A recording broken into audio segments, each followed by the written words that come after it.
Bonjour les amis. Eh oui, je suis de retour. Je me suis dit pourquoi pas ne me refaire une petite vidéo par rapport à ma petite dernière acquisition. Comment dire, dans ma première vidéo, ma toute première vidéo qui a quand même, il y a quand même pas mal de personnes qui l'ont vue. C'était plutôt appréciable. Je me suis dit pourquoi pas en refaire une. Avec ma vidéo concernant mon boîtier Fractal Design, mon PC gamer. Qui déjà était pas mal équipé à l'époque, parce que j'ai toujours, j'ai pas l'intention d'en changer à l'heure actuelle, vu ce qui se fait sur le marché, j'ai toujours mon 2600K i7, hein, qui cadençait lui à 4600 MHz en overclocking. Bon, bah, j'ai quand même, j'ai mon Corsair, mon H110, hein, qui est franchement c'est une tuerie. Si je peux le conseiller. Bon, bien sûr, il faut avoir le boîtier adéquat, mais si je peux le conseiller en refroidissement, c'est une tuerie.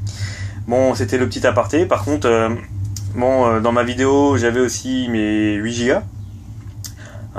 Jekyll, en 2133 MHz. Et puis, pour le tout graphique, au niveau graphique, j'avais ma GTX.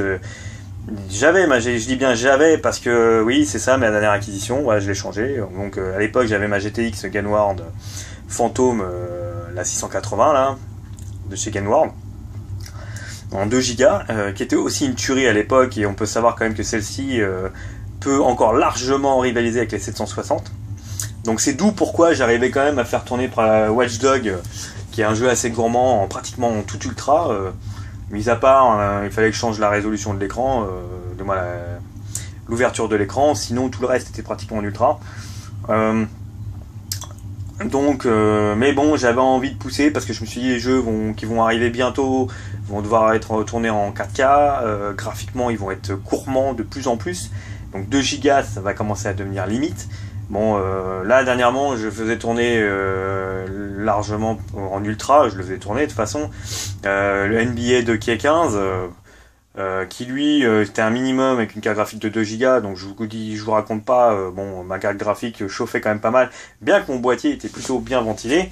Donc je vais faire une petite rétrospective sur mon boîtier en vidéo. Par contre, vous pourrez vous apercevoir tout de suite qu'il y a un léger vide, forcément.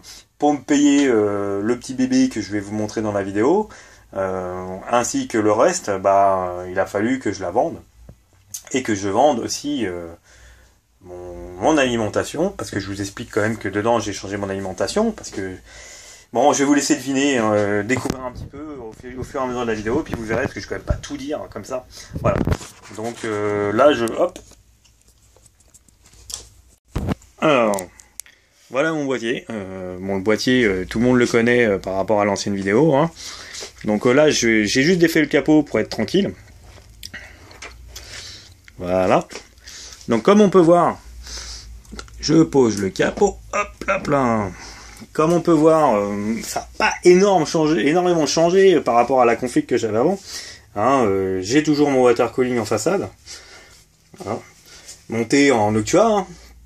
Qui est, comme on dit, une référence de tuerie. La seule petite différence, c'est que je me suis permis, comme j'ai eu un petit problème des SSD. Donc je vous cache pas, vous avez vu le vide quand même que ça fait, hein, sans carte graphique, sans alim. Voilà, j'ai eu un petit souci des SSD, mon PNY m'a lâché cet été, donc il a fallu que je le change. Donc là je suis passé sur un Samsung. Je suis passé sur un Samsung, un E840 Evo, un S840 Evo, excusez-moi, à 256 Go, qui forcément, au niveau référence, c'est une tuerie. Donc je l'ai pas payé très cher. Faut se détromper, détrompez-vous, je l'ai vraiment pas payé très cher. Je suis tombé sur une bonne remise en fait. J'ai eu plus de 100 euros de remise dessus, donc il fallait vraiment tomber sur ce moment-là. Après, j'ai fait évoluer aussi mon autre disque dur, j'avais un 500 Go, là je suis passé sur un TAR Western Digital Caver Blue, qui lui aussi est très bien, en 32 MO, qui tourne très bien, 6 Go, j'ai pas de soucis pour mes données, tout le reste. Voilà, sinon en d'autres termes, le boîtier, j'ai vraiment aucun regret. Sais-tu, au niveau ventilation, sonorité, ouais, même si ma carte graphique avant elle chauffait, je vous dis, en pleine charge, elle était à 60-62 degrés, et je vous dis, pour du 2 Go sur des jeux qui étaient énormément gourmands, c'est pas énorme pour une carte graphique qui a que 2 Go de mémoire, hein, quand même, hein. Et je la faisais cadencer à 1315 MHz overclocké quand même. Donc voilà. Mais là, je me suis dit, bon, qu'elle allait s'essouffler avec les prochains jeux. Alors j'ai anticipé le truc, donc je l'ai vendu. J'ai vendu mon alimentation parce que malheureusement, d'après ce que j'ai vu sur les forums, parce que vous allez voir le bébé que je me suis payé, je pense qu'elle aurait pas fait vraiment... elle aurait suivi, mais pas forcément en totalité. À un moment donné, je pense que le PC, il aurait peiné un petit peu. Parce que il aurait été, ça aurait été gourmand au niveau watts, au niveau voltage aussi. Donc voilà. Donc là, je vous laisse deviner. Bah voilà, je vous montre le petit bébé qui vient d'arriver aujourd'hui. Voilà, une nouvelle marque qui, à l'heure actuelle, je ne connaissais pas du tout. Hein, je vous avouerai, au début, je voulais me racheter une Game World. Voilà, la même, la GTX 980, la dernière fantôme là. Mais j'ai vu les mesures, je suis allé sur le net, puis je suis tombé sur celle-ci, la Galax, une marque qui avant était inconnue au niveau carte graphique, et viennent de se développer justement dans les 900, dans la série 900, donc ils ont sorti la 970, excusez-moi, et par contre, bah là, la 980 elle a été déclinée en deux finitions. Moi j'ai pris la plus haut de gamme, parce que pour arriver à rivaliser physiquement avec la Game World, il faut prendre du haut de gamme, c'est clair. Par contre, en termes d'efficacité et le reste, ça n'a plus rien à voir. Là, je suis cadencé, bah, je vous laisse deviner. Voilà la carte graphique. Voilà. Donc là, je suis cadencé. Donc j'ai du 4 Go GDDR5. Hein. Celle-ci, elle est cadencée à maximum 1418 MHz sur 7000. 7000 MHz en mémoire. Voilà, donc comment dire, une tuerie. Overclocké d'usine. Et on peut encore jouer un peu avec le bébé, visiblement. Donc ceux qui aiment bien l'overclocking, bah il faut pas hésiter. Moi j'adore. Donc voilà. L'unboxing, franchement, il est sympa. Il est plutôt beau. Je l'ai ouvert un peu avant. Donc voilà. J'ai pas eu trop le choix. Je me suis dit, tiens, il vient d'arriver. Il faut quand même que je regarde avant de faire la vidéo. Par contre, pour l'alimenter, j'ai préféré prendre une 80 plus bronze. Par rapport au prix et de la gold,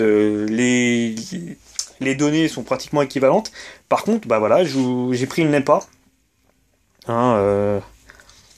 MRX. Et franchement, bon, celle-ci, une 1000 watts, je pense que je serai largement tranquille pendant un bon bout de temps. En termes de prix, je vous laisse deviner une réduc de malade.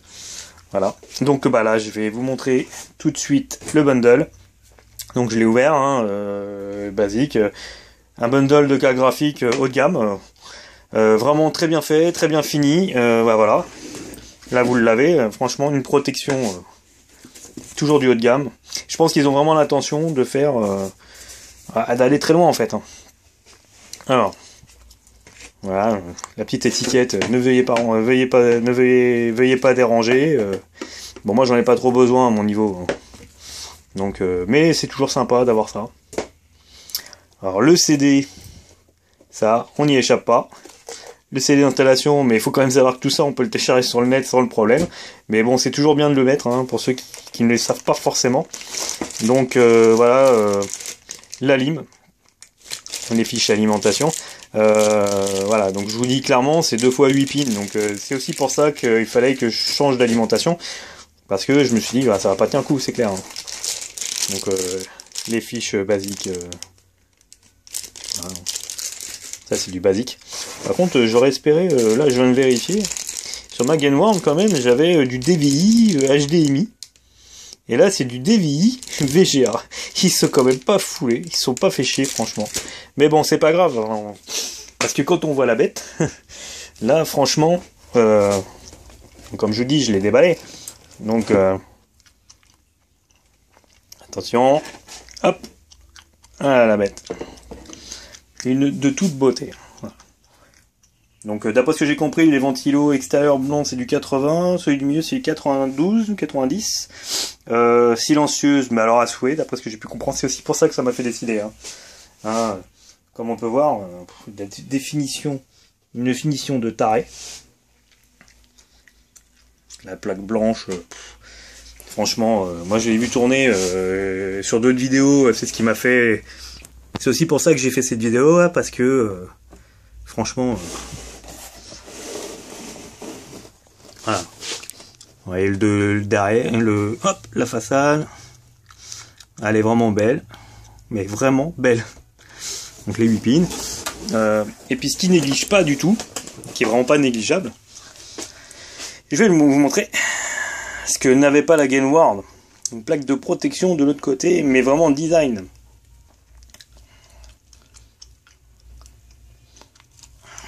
Voilà. Vous pouvez le voir. Franchement, elle est de toute beauté. Finition, vraiment rien à dire. C'est une tuerie au niveau finition.